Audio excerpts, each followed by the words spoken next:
Hello everyone, I'm Alex from bulletpointfitness.com, and in today's video we're going to be covering the important topic on how to choose the right exercises for each muscle.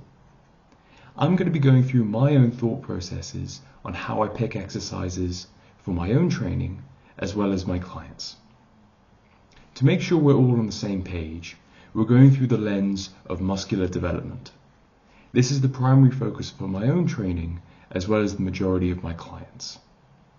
The aim is to build the strength, size, flexibility, and mobility of the muscles themselves. I believe you can build all aspects of fitness simultaneously if you focus on the muscle. So let's get started.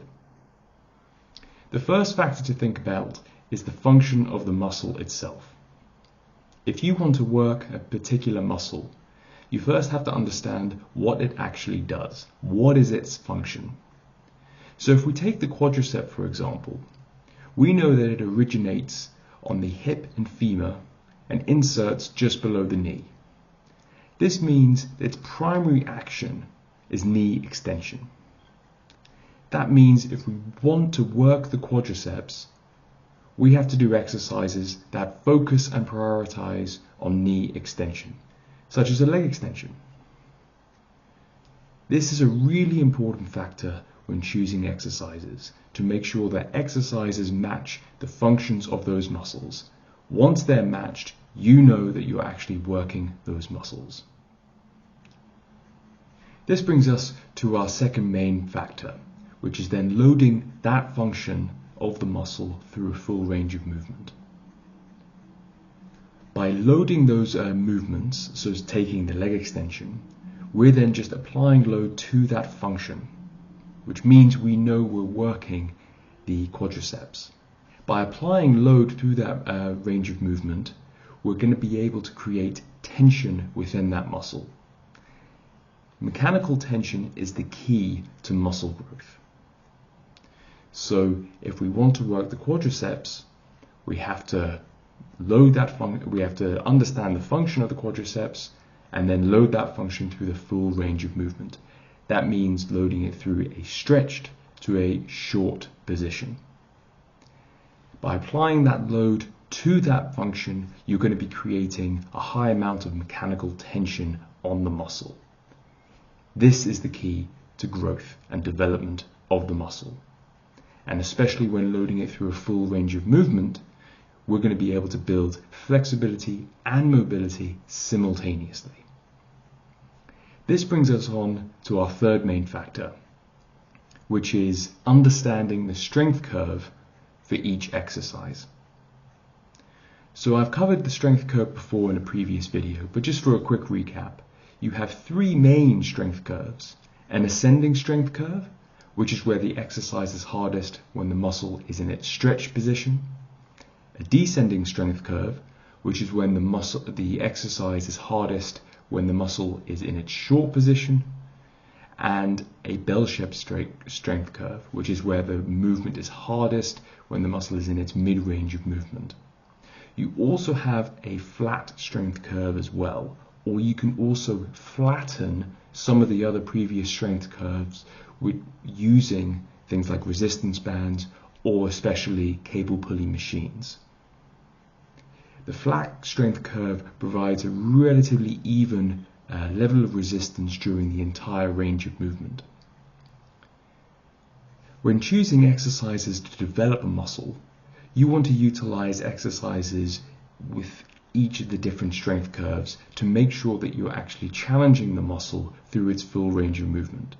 You want exercises that challenge the muscle when it's stretched, challenge the muscle most when it's short, and also challenge the muscle most in the mid-range, and also throughout the entire range of movement. So this means going forward you want to be doing a kind of minimum of one single exercise for each muscle to a maximum of around about 4. Anything more than that for any muscle is just overkill at that point and is not necessary and inefficient. Time is a really important factor to think about when choosing exercises, because you're limited on the amount of time you can invest in your training sessions. So therefore, picking exercises becomes really important. If you can only do one exercise per muscle group, I would suggest choosing an ascending strength curve or a flat strength curve exercise. The ascending strength curve is particularly useful for also building flexibility and mobility of the muscle as well, as you're challenging the muscle most when it's stretched. This will help build further flexibility of that muscle. Another factor to think about when choosing exercises are the skills necessary for that exercise.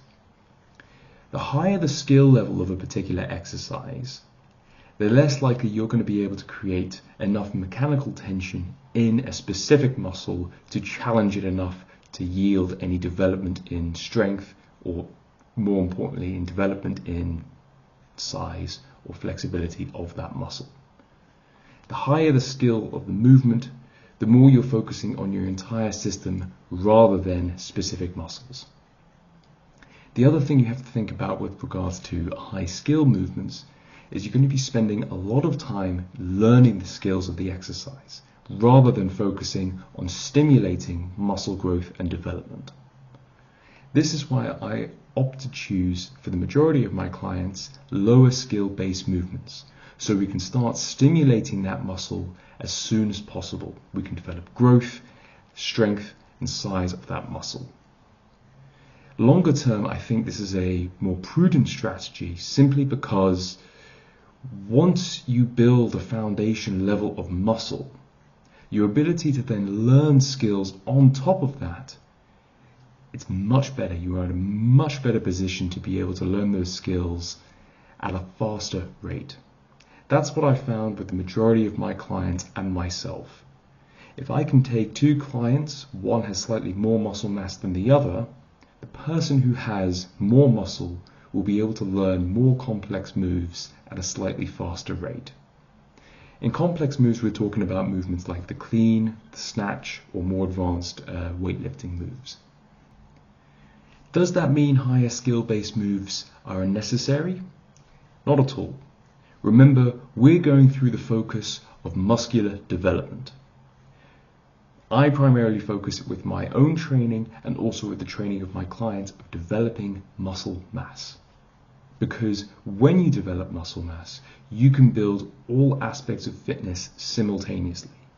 So then, if you want to develop higher level skills, you're in a much better position to do that than if you don't have muscle mass. At least that is what I have found with training myself and numerous clients over the years.